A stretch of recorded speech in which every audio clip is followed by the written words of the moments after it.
Salam alaikum. Dans cette vidéo, on va sortir un peu des sujets qu'on a d'habitude de traiter, c'est la programmation informatique, pour parler des métavers et des mondes parallèles. Pour vulgariser le métaverse tout en restant sérieux, en un mot, le métaverse est un pays avec sa zone commerciale et politique. Et au cœur de palais gouvernemental, on trouve un serveur avec des programmes informatiques. Et on parlera de l'intelligence artificielle par la suite. Et non, les métaverses ne se résument pas à de la 3D, ce que l'industrie de casques virtuels veulent nous faire croire. Ou bien même à de la 2D. Ça peut même être un état psychique commun.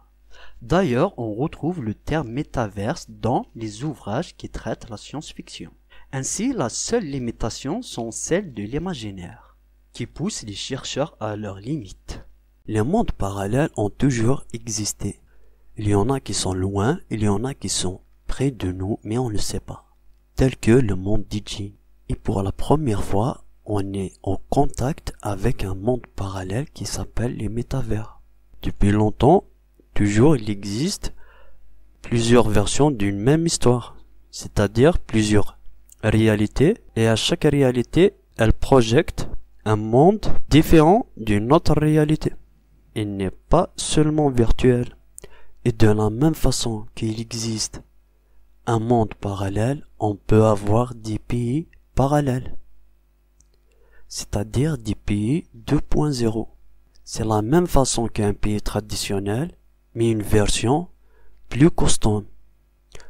Bien sûr, derrière il y a une technologie, mais le plus important c'est être visionnaire. Pour vivre dans un monde futur durable, c'est ça l'objectif.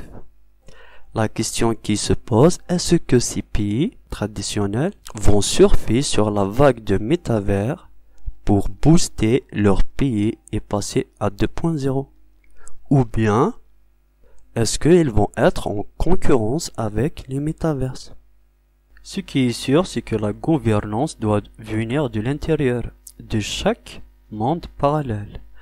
Donc je ne pense pas que le dirigeant d'un monde aura la main de gouverner dans un autre monde parallèle tel que les métaverses.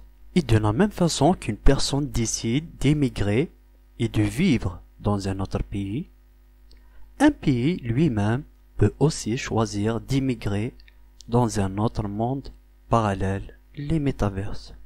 Le savoir revient au Tout-Puissant sur l'avenir, mais la trajectoire montre que les États méta seront parmi les derniers pays que connaîtra ce monde. À chaque État méta peut avoir ses propres lois et prendre lui-même ses décisions. Exemple, s'il veut faire de l'islam comme religion de son État méta, il est libre de ses choix. Il faut savoir aussi que les métavers sont dans un domaine commercial. C'est normal. Même dans nos jours, on ne trouve pas un pays qui offre tout à ses citoyens gratuitement, car il va dépendre de sa survie. Pour l'accessibilité, les casques virtuels, c'est juste un périphérique d'entrée et sortie. Peu importe le matériel utilisé, tant qu'il permet de communiquer, il fera l'affaire. De la même façon qu'on peut jouer à un jeu de course avec un clavier, alors qu'il existe des joysticks et des volants. Ensuite, pour la question de centralisation et de décentralisation, ça m'étonnerait qu'un État méta acceptera la décentralisation. Ou encore, peut-être une civilisation méta, car on ne sait pas sur quoi on va tomber dans l'autre monde parallèle. Oui, exact.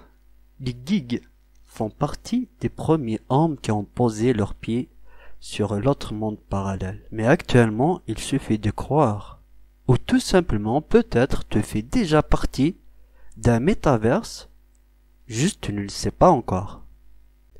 Et au sujet de l'intelligence artificielle et des risques à prendre, l'AI qui doit être utilisée sur la boîte noire doit être sécurisée, car le danger commence au moment de filtrage et du trait de données, qu'on appelle aujourd'hui le deep learning.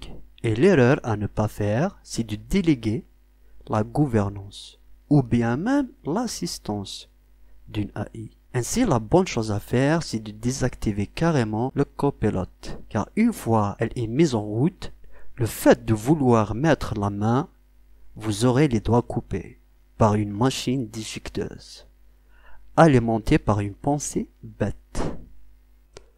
Et de la même façon, l'ordre mondial, à chaque fois, ils essayent de créer un ennemi commun. Par exemple, d'imaginer un ennemi comme les extraterrestres pour réussir à unir tout le monde sur la même cause, de défendre la Terre contre les extraterrestres. Est-ce que ce ordre va entrer en concurrence avec les métavers?